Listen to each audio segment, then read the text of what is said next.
On July 7th of 2014, a video was uploaded to YouTube titled Mei Time, featuring a screen recording of a Japanese game show. However, hiding amongst the contents of the desktop lied an unnerving video, a disturbing anomaly shrouded in mystery, piquing both the worry and interest of thousands of viewers across the world. Well, that was, of course, before YouTube wiped every trace of its contents forever. One day, a user named Delight Jackie posted a screen recording of Gake no Suke, a Japanese part game, part reality, part talk show. That's okay. I don't have my stuff figured out either. But the game show itself was not the true focal point of the video. Instead, peeking behind the window that held the game show was a webcam that showed the man behind the screen.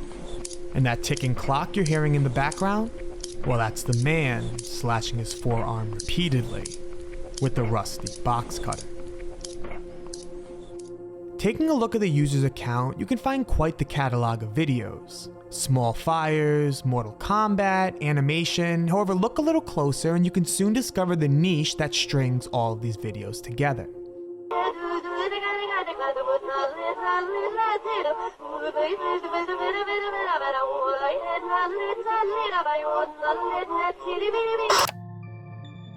They're shock videos, which makes the explanation for Mei Time a little more obvious, right?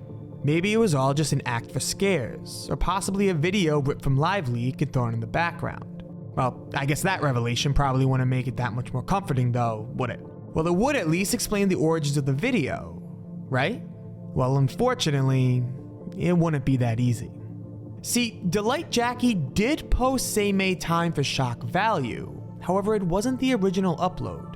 It was actually discovered that Mei Time was originally uploaded in 2009 by user Nomotinono under the title Mei Time of Kupu, which loosely translates to The Lifetime of Kupu. The channel itself is pretty barren, however, taking a look at the related channels, a now deleted YouTube feature that allowed creators to highlight other channels on their page, another channel was found named KM1970-0410, the key to this whole mystery. Likely based off his initials and birthday, KM had a short catalog of videos, all unmistakably similar to Mei Time. Here, allow me to play one for you.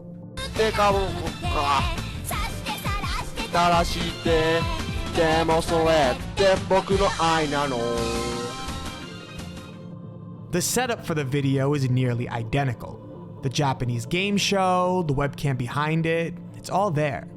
Luckily, there's no unnerving surprises in this upload, however not all of his videos are so fortunate. In a now deleted video titled Finger Cut, we see the creator showing off a small flesh wound on his thumb.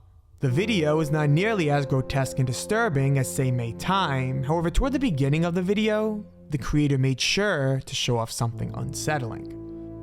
His forearm riddled with dozens of scars. No one knows the origins of this video, who this man is, or if the acts he showcased on his channel were actually real. Some people theorize it's all just one big art project used to scare viewers, while others believe it was the documentation of someone's mental suffering. Doing my own research, all I could find was one video, whose description revealed the name of the creator as Mei Time, finally revealing the origins of the video's title as likely just a play on the creator's own name, although every trace of his most unnerving upload has been erased from existence, with the exception of a few very obscure archival links.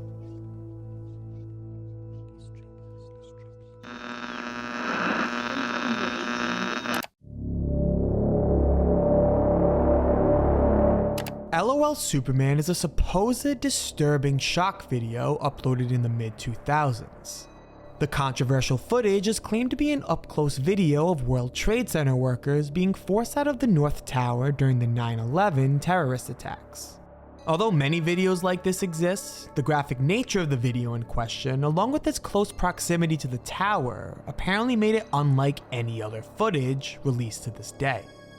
It's worth noting that all the information discussed in this video relating to LOL Superman is purely speculation. All the noise started back in 2015, when a user on 4chan made a post regarding a disrespectful shock video posted to YouTube when they were about 8 or 9 years old. He remembers the filmmaker being at the very base of the North Tower in the plaza as he filmed the disaster unfolding before him. However, as he gets closer, the filmer managed to capture a jumper from the tower beside him, landing on a car only a few meters away. The video was disturbing, gruesome, and according to the author of the 4chan thread, disrespectfully named LOL Superman. Many users in the comments remember this video to varying degrees. Some recalled the exact video, while others remembered partial elements, such as whether the car existed or if the victim simply hit the ground. However, more information regarding the video came to light after a user named The Sketchy Dude made a post to r/Lost Media in 2022, almost a decade after the initial search began.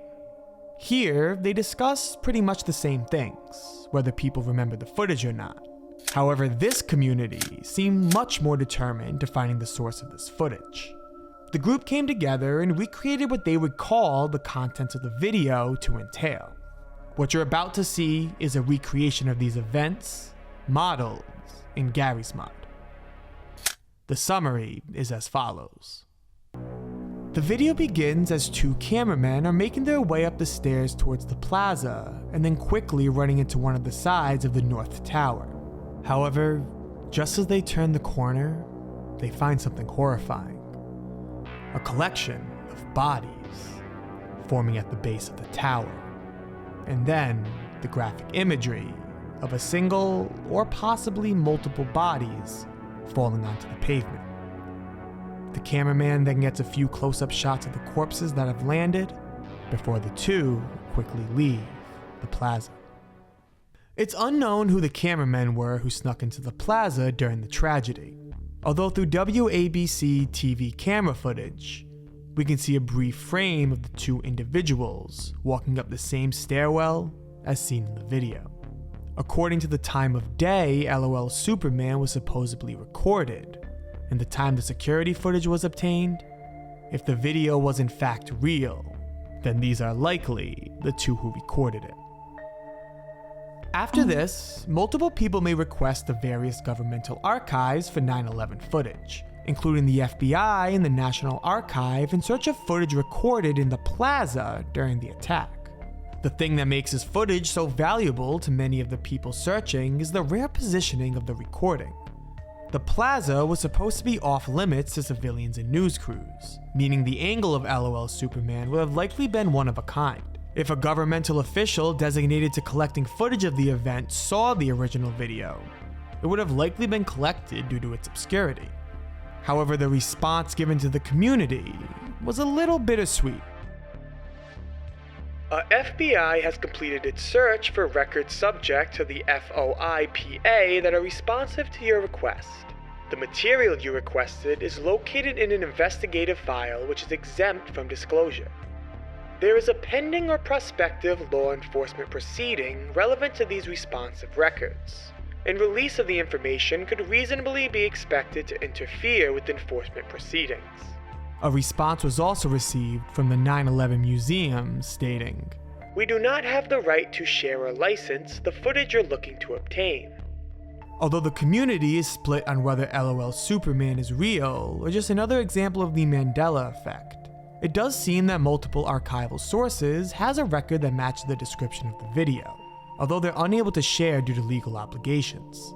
Due to the disrespectful nature of the upload, I'm not as invested as much of the community is in it being found, although many seem interested purely for the historical significance it would have as a unique record to one of America's worst tragedies. I offer that if you do find it, to censor any gore or inappropriate footage. If the archival teams are being honest, there seems to be a reason they can't release the video, and it would also be incredibly disrespectful to the victim's family. I'm sure that just proof of LOL Superman's existence would likely be enough.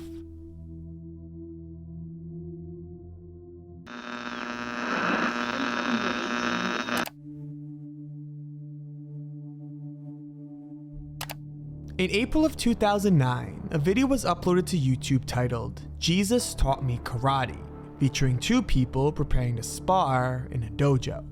Appearing in the video is Bobby Joe Blythe, a controversial ex-Marine and karate instructor, his student, Willie J. Dennis, and his unnamed opponent, a mentally disabled, homeless man.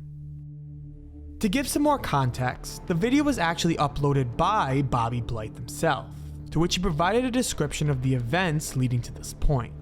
Apparently, the unnamed man was known around the neighborhood for a variety of disturbances he's caused, most of which being low-level theft crimes. However, one day, when the man visited a Napa auto parts store beside Bobby's dojo, he mentioned how he planned to teach at the dojo one day since Jesus apparently taught him karate. Management was amused at the claim, and with many knowing Blythe, they arranged to close early for the day to watch a spar between the man and one of Bobby's students, knowing fully well the danger the homeless man placed himself in by entering the dojo. Shindukan priest. Shindukan priest. He's a priest. Man's a priest. And he's here to teach you spiritual movements. Like I say, the gentleman is a master. He has no master. His master is Jesus Christ. His master is Jesus Christ. And he got promoted by Jesus Christ, right? Well, to 10th degree red belt. As far as the tigers. The group begins to patronize the homeless man, claiming they wish to be instructed by a student of God and encouraging him to go forward with his teachings. They offer the student as a device to show his skills, yet he refuses. Okay, demonstrate on him. Well, I won't demonstrate on him. I will demonstrate around him. Go ahead and demonstrate. He doesn't want to hurt the student, but instead wishes to simply teach a lesson. The man makes it known that he's not a fighter. Are you good?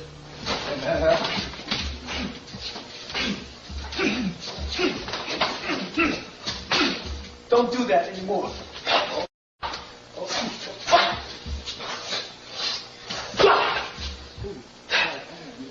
No, just don't do that. That. Good. I'm not a fighter.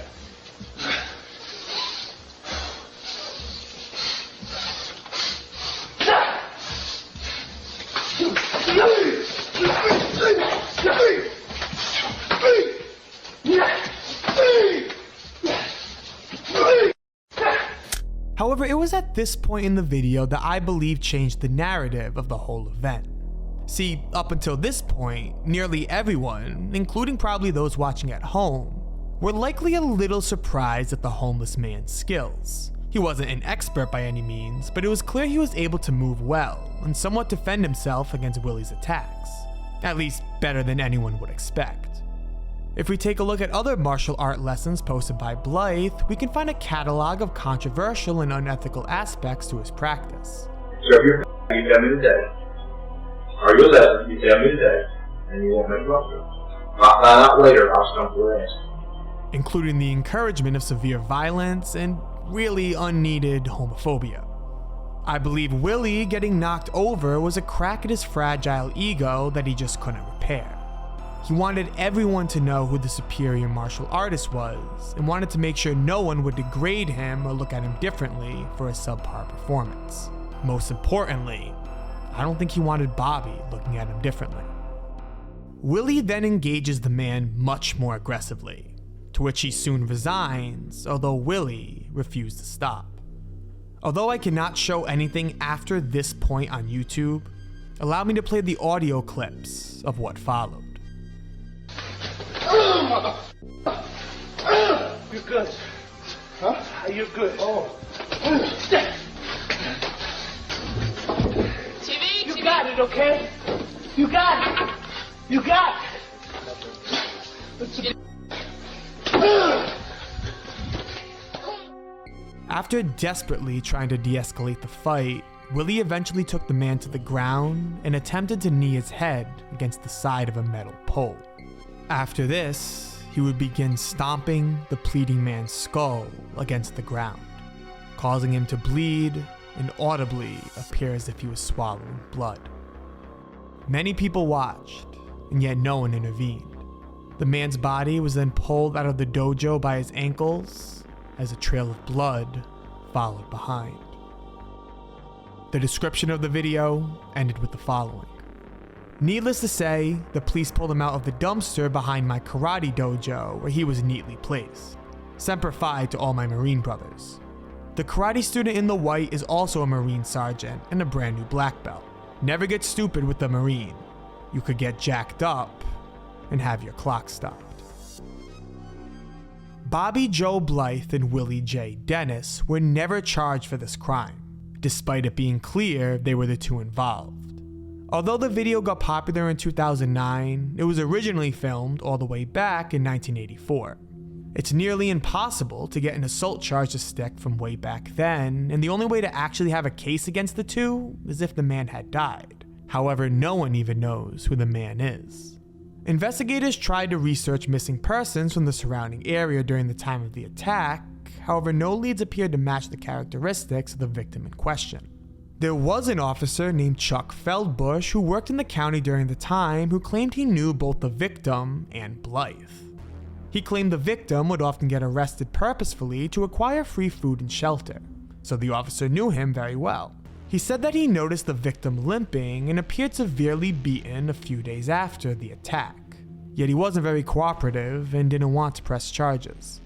If this is real, then at least we can rest easy knowing the man survived. However, there's one aspect to this story that I just can't move past, and it's the fact that no one's able to identify the victim. If the man was repeatedly arrested as much as Feldbush claimed, shouldn't someone be able to recall at least what his first name was? It's weird, right?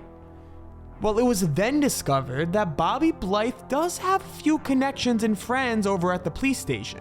He would reportedly train a few of them in martial arts, and the leading theory is that after the death of the unnamed victim in his dojo, Bobby used his connections to cover up the murder. Something he was likely able to do easily since the victim didn't appear to have any close relatives.